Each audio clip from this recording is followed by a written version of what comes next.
While everybody is waiting to see who the Jaguars GM will be, I'm saying it matters, but what really matters right before the combine is the fact that they have Liam Cohen. And I'll tell you why I have that peace of mind in just a second here on Locked On Jaguars.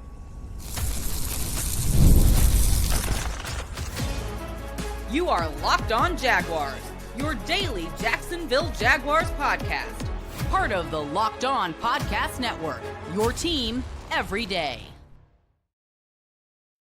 Ladies, right, it is your team every day here on Locked On Jaguars, and we thank you for making us your first listen.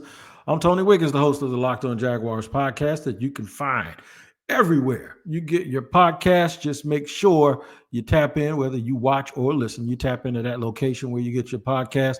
Make sure you tap in each and every day so you don't miss an episode like today's episode, which is brought to you by FanDuel. Right now, new FanDuel customers can get $150 in bonus bets if your first $5 bet wins. And hello once again to the everydayers that join us here every single day on Locked On Jaguars. And we thank you for joining us, and you can be an everydayer too. And if it's your first time, also remember, just come on back, man, and you'll be an everydayer. That's all you got to do. Here's what we're going to do today as we are waiting with bated breath. The Jaguars have finished their second round of interviews, the top five. This ain't a rap battle, but there is a top five, right? We'll talk about that a little bit in the middle of the show. But what to watch for at the combine is what we're going to talk about, because by the time they go to the combine, I believe the Jaguars will have named a GM. A GM race that there's apparently a two-man race for. But I'll tell you why I think it may be a little bit more complicated than that in a good way. First and foremost, I'm going to tell you why, under normal circumstances, this would seem weird. They are the only team without a general manager right before the NFL Combine, but it is not weird this time because the Jaguars have a bit of a new direction. They have a new EVP in Tony Boselli, who I talked about on yesterday's show. They also have a new head coach in Liam Cohen, who we're going to talk about today. And he provides a little bit of peace of mind and a little bit of, don't worry, it'll all work out. It'll all be fine when it comes to this GM search. So here's how we're going to tie all this together. This is a coach-centric team. It does not mean that having it another way does not work. Philadelphia, for instance, is a GM and owner-centric team and a player-centric team, really. They were trying to, and this is not to, pour water on Nick Sirianni or mention or act like he's not important. He is. But the Eagles have showed you they can win a championship with Doug Peterson and then fire him and go back to the Super Bowl like 3 years later, even lose that game, and then 2 years after that, go back to the Super Bowl and win it. So it's almost as if there's more than one way to get this done. There's more than one way to do it. The way the Jaguars are doing it now is my preferred method for them. And the reason why is it's simple. The Jacksonville Jaguars in the past, in my opinion, were a community-centric team. And what I mean by community-centric, I mean everybody seemed like they, had an impact, and everybody it shied. Folks are at Tony every day when they got problems on social media, and I kept telling them that was a waste of time. At Brodog or Balky or whoever they thought Trent Balky was, and I told them that that's kind of weird. Now, everything, in my opinion, starts and stops with Liam Cohen, and that does not mean that a general manager is not important. But what it does mean to me is that they can function, and they have been functioning for a little bit now without a GM, even heading towards the combine. What are they going to do? It's like the GM usually sets the template for everything. That is when you don't have a powerful coach. And by powerful, even though this is his first job, I mean there is no doubt that this team is going to be built in the likeness of, in the image of the coaching staff, in particular Liam Cohen. Energetic, young, thoughtful, ideas, trying to do this the way, a thinking man's way, but with the mantra also of violence on defense, of physicality and violence on the offensive line. I like it. I like it because the dude looks like, he looks like, you ever had that one teacher in high school that was really, really nice, cool guy, but really, really nice, or lady? and you think they're not tough just because all the kids love them, but you find out they are tough. It's just that they're tough in a reverence form, as opposed to being a threatening figure. It's very much like Sean McVay, and it has a little bit of Tony Dungy, Joe Gibbs in it too. And I know I'm dating myself with a lot of young cats, but it's like the feeling that you don't want to disappoint the coach. And the way that you're going to go about your business is you're going to play hard, you're going to play fast, you're going to play strong, but your fear is the fact that you disappoint him to the point where he has to cut you, and you don't want to do that because he's probably going to do it with a smile on his face. But this is a very, very coach-centric team. Now, it's not a copycat of the team that just won the Super Bowl, which is the Eagles. But it is a little bit sort of like, I say the Rams, sort of like KC, sort of like Minnesota. Because if I asked the average person right now who the GM in Minnesota is, they probably couldn't tell me. If I asked half the people out here who the owner of the Vikings is, they probably couldn't tell me, right? There's an advantage to it. The advantage to it is who the culpability and the accountability starts and ends with, and that's Coach Cohen. And that provides a peace of mind for a lot of people. And he hasn't played a game, coached a game, or won a game yet. My boy Sam said something to me yesterday. I knew he was going to say it too. He's like, here we go. We're in full off-season mode. Yeah, we are. It's kind of off-season. And the mode that you have to be in is you got to talk every day about a podcast. So that's what you're going to discuss. And the reason why we're discussing today, because we're sitting here waiting on the GM list, the GM to be named from a list of 5 people. There are 2 that people are really, really focusing on. There are 3, but Ethan Wall's being focused on the guy that people hope doesn't get the job. And I'll talk about that too, because that's kind of a little weird thing to me, but I get it and I understand. But yeah, man, you need to rest easy that this team is coach-centric. And what that means is all of the blueprints from how they're going to play to the type of players they're going to get, it starts with what the coach wants and what he needs. And then the EVP and the new GM, they're going to have to figure out a way to make sense out of all of it. They're going to have to figure out a way to make sense out of all of it. And once they figure out a way how to make sense out of it, they'll probably come to some kind of consensus as to who they actually want to be the head coach. And I want this team to be an identity of the coach, only because you've heard the coach say it's about players, not plays. So from that perspective, it's really going to be sort of a player-centric team, kind of the way Seattle used to be, like nice coach, tough coach in Pete Carroll. And I know people hate when I compare Seattle to Jacksonville because it automatically puts folks back into the Gus Bradley thought process. And that ain't what we're talking about. That ain't what we're talking about. My boy Lenny Curry used to call the Jag fans 12 man. They used to drive him crazy. That ain't what we're talking about. We're talking about, the coach is, the players are. The players represent the coach represents the players. It's like everything is like one voice. The GM has always, in that Legion of Boom era, sort of seemed like they were just supportive of what the atmosphere from the locker room was, as opposed to, like in the past, the recent past, as opposed to it being a team full of guys who had certain traits, and you thought the coach was here to coach up the guys that the GM picked. That's kind of a way it kind of felt, right? This is why I wanted a clean house, because I wasn't so sure that Trent Baalke was going to be the kind of dude that could move past that. So we don't have to worry about that anymore. It is a coach-centric team. I think the Chargers are the same way. And it's something new. It's going to be something new and a new approach for Jacksonville to see exactly how this is going to work out, where you're going to have people in the front office that are building the team and building the culture and building the atmosphere around the ideology and the personality of Liam Cohen. So glad he's given us a peace of mind. I'll explain why this is important as we go into segment 2, where we're going to talk about the 2-man race for general manager that I think may be a little bit more complicated than that in a good way. We'll talk about it more in just a second here on Locked On Jaguars.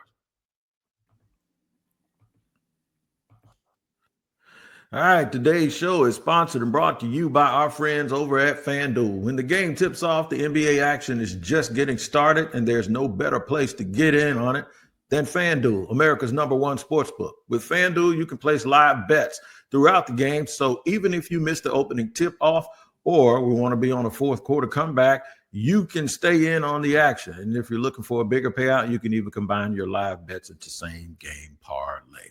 I love using FanDuel's live betting feature because it keeps every moment of the game exciting, whether I'm backing my team for a late game rally or picking a player to hit a clutch three. I never feel like I missed my chance. Plus, the app is easy to use, and when you win, you get paid instantly. Right now, new FanDuel customers can get $150 in bonus bets if your first $5 bet wins.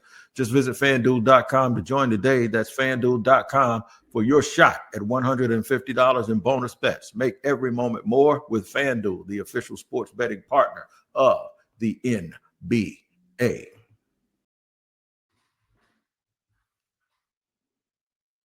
We are running it down here on Locked On Jaguars, where it is your team every day. We thank you for making us your first listen. Turning the corner from this coach-centric team to the GM search, two-man race for the GM spot here in Jacksonville. Most people think it has come down to Ian Cunningham or James Gladstone. Cunningham, of course, comes from the Bears. As of late, started with he trained under both Howie Roseman and Ozzie Newsome with the Eagles and the Ravens. Gladstone is another person that comes from the Rams organization, and I'm sure that there's also a relationship. So with Liam Cohen. So one thing I will tell you is this. There are a lot of people that are going for Gladstone. There are lots of folks that are saying that's the guy. After weeks and weeks and weeks of people coming out saying that they're hearing Liam Cohen Ian Cunningham is the leader. Of course, I let y'all go back to a podcast I did all the way back in October, and then I followed up on it in December. And I mentioned the fact that we were leaning more towards Liam Cohen than we are Ben Johnson. That's who everybody wanted. And that I had been told through industry circles that the hot guy around the league is Ian Cunningham, not all of these other people everyone was naming. So one of the things that people have done here is, and granted, I'm never going to tell a fan how to fan. I'm never going to tell people what they should and shouldn't be doing, right? Everybody has, fans, media people, everybody has their own way to do their own business. I personally, when people have asked me about the GM position, I've leaned a little bit towards Cunningham, mainly because of what folks told me before anybody ever started talking about it, right? But I have also paused and pulled back a little bit and said whatever they're comfortable with, because I am all about that alignment thing, right? So I can't sit here and contradict myself. I am all about the alignment. The other thing is, and I heard the EVP, Tony Baselli, mention this on radio when folks were criticizing him early on in this process. Tony says nobody's there.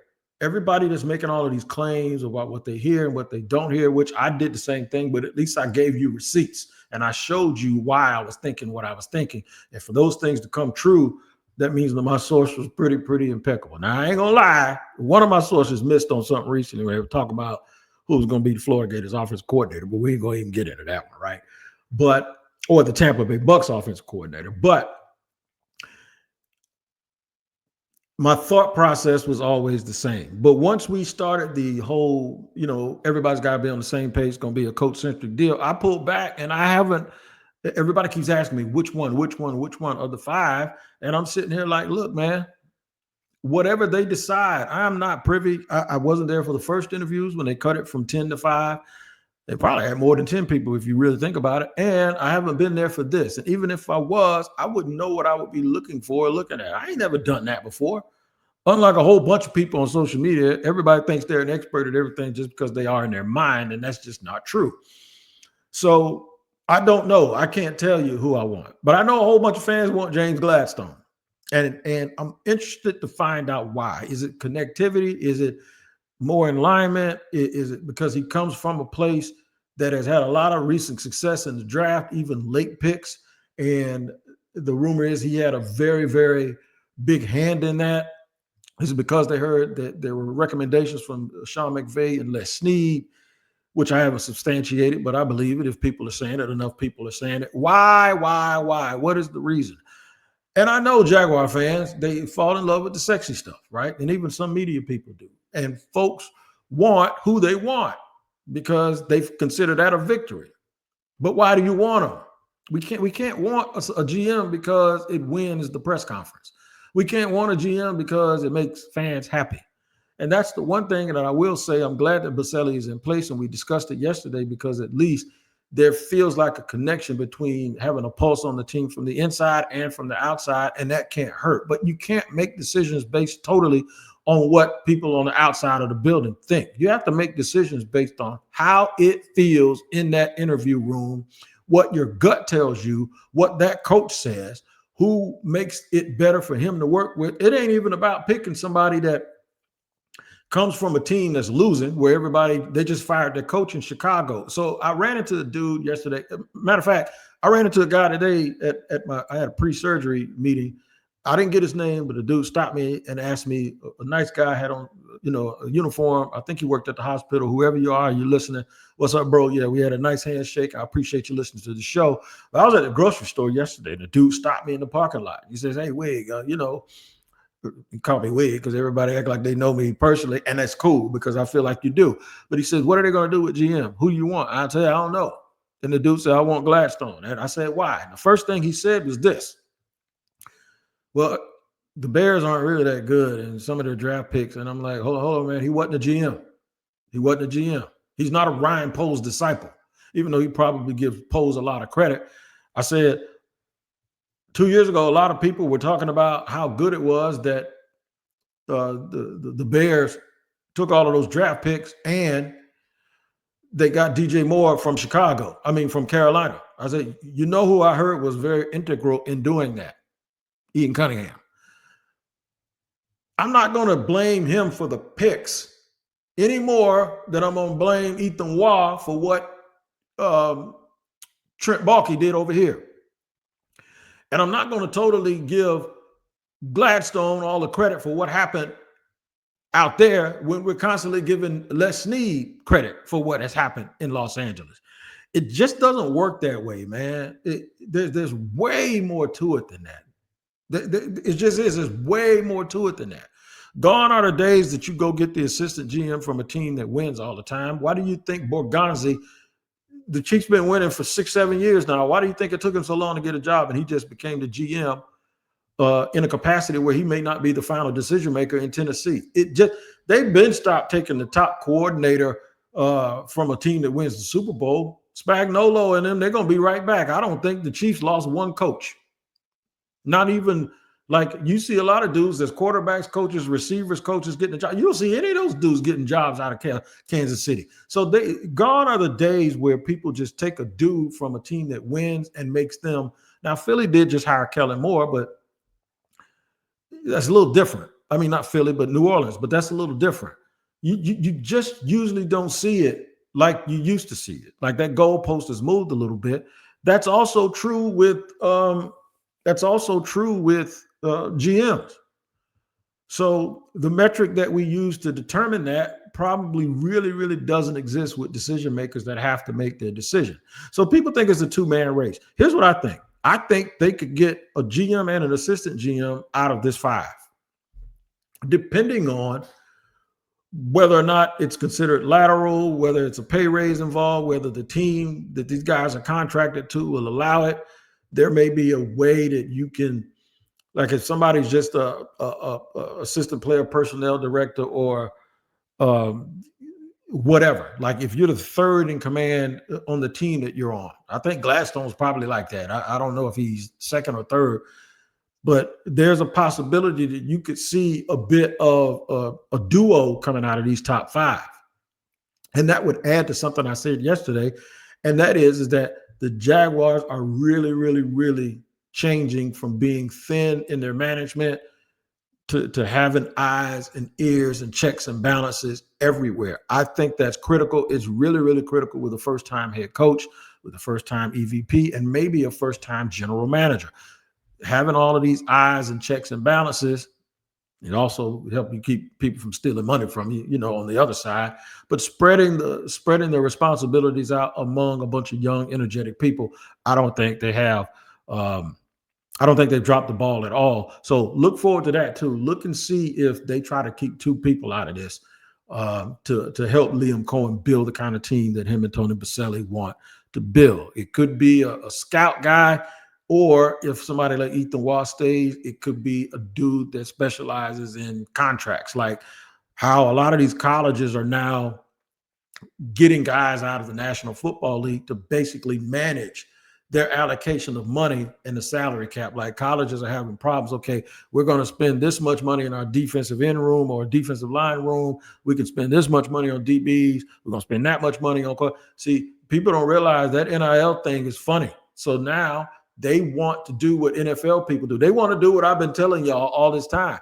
They want somebody who can tell you how much you should or could be spending and do the negotiation and do the structures. That dude sometimes isn't a guy that has scouting experience. That dude is sometimes you get a guy that's both, but most of the time, a guy who ascended to the top or into a high personnel position came through college scouting or player personnel. Very rarely do they come straight from pro personnel to that position. They usually go from pro personnel to player personnel or assistant GM before they get that. Like Fontenot up in Fontenot for a long time, and the GM in Atlanta, he was a pro personnel guy. So was Scott Pioli in New England. They actually went through player personnel from that before they became GMs. And this is why I keep telling people that want to. It's not me talking bad on Louis Riddick. I like Louis Riddick, but when the people who do the hiring look at resumes, they'll see that Lou Riddick spent multiple years in player personnel, doesn't have a whole lot of experience in college scouting or pro. No, he spent a lot of time in pro personnel. He doesn't have a lot of experience on the other side, which is a bigger department.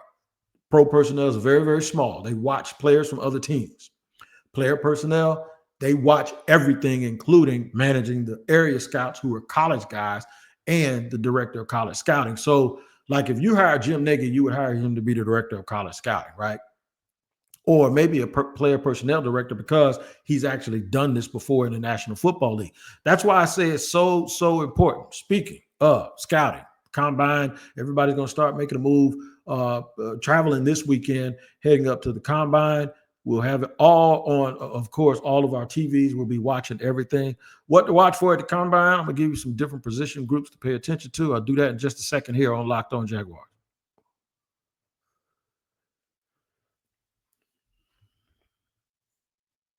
All right, third segment here on Locked On Jaguars. Combine.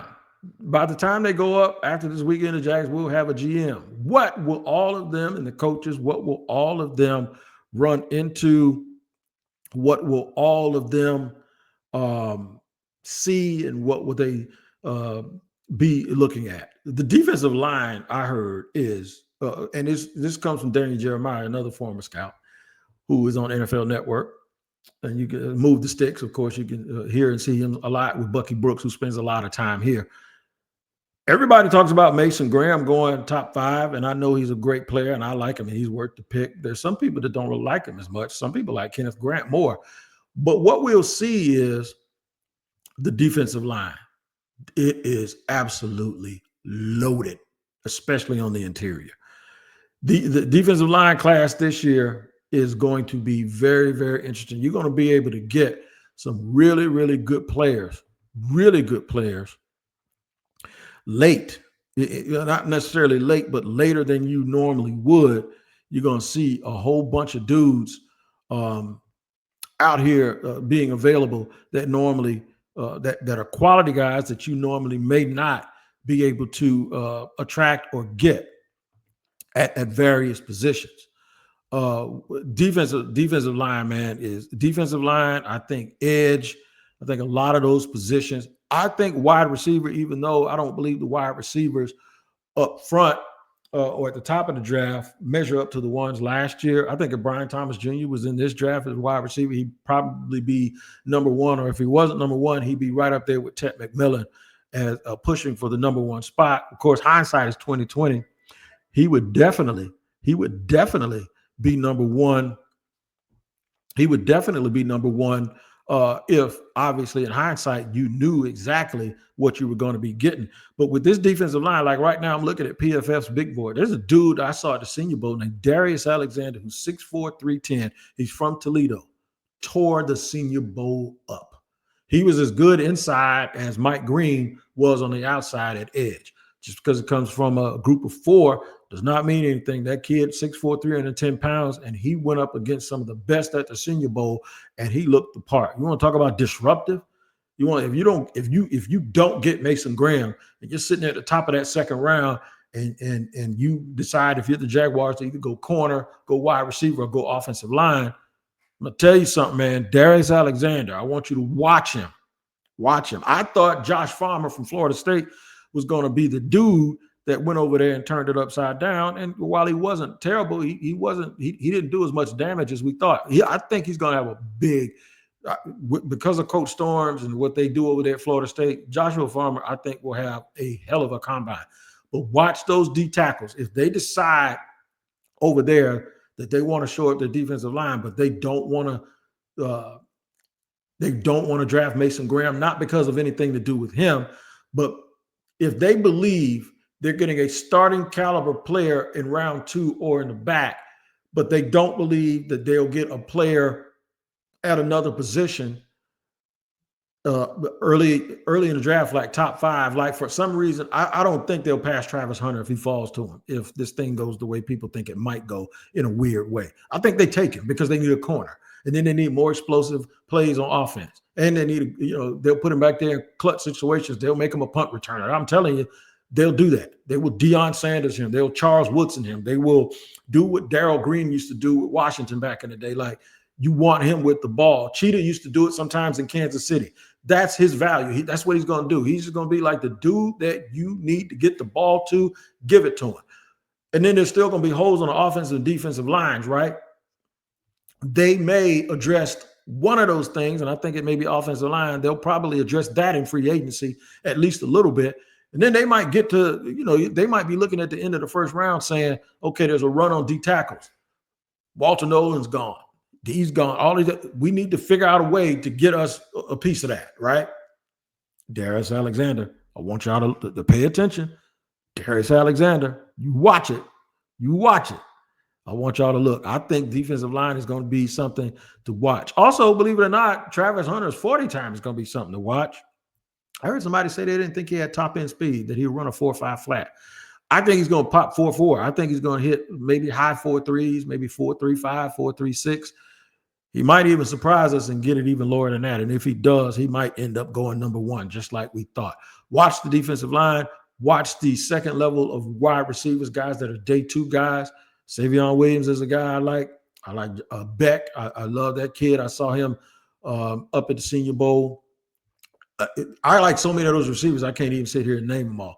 There's also some corners, some second-tier corners that I like, guys that may not be drafted in the top 25, but they start sneaking into that second round, maybe third round. There are a whole bunch of dudes. So yeah, and then watch guys that play positions that you don't think the Jaguars need, and they'll just go take them anyway.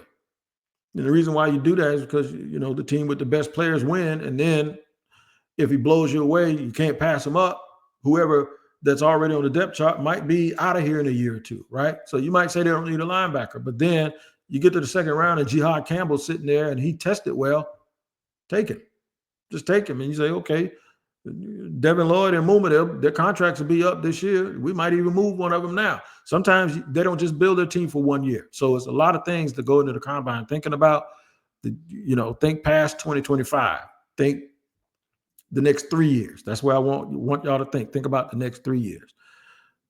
Man, pay attention to it. Pay attention. If we do get a GM, I'll come back here and give you a little bit of a postcast, an emergency pod at some point this weekend. Until that, man, y'all make sure y'all tap into Locked On NFL twice a day, myself and Tyler Rowland.